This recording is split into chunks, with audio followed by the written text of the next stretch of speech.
Я думаю, що цей фестиваль надзвичайно важливий для цілого Закарпаття, для України і для світу. Дуже радує, що збирається так багато русинів, як старших, так і молодих. Думаю, що відкриємо для себе много нового, много інтересного і піднімемо шар старого, котрої не хочемо забивати.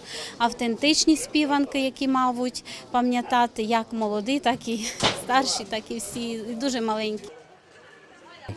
Треба сокотити те, що нам вчили наші батьки, наші традиції, нашу історію, нашу культуру. Якщо ми все загубимо, що лишимо своїм дітям?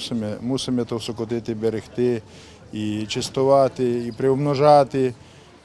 Ой, зацвіли фіали.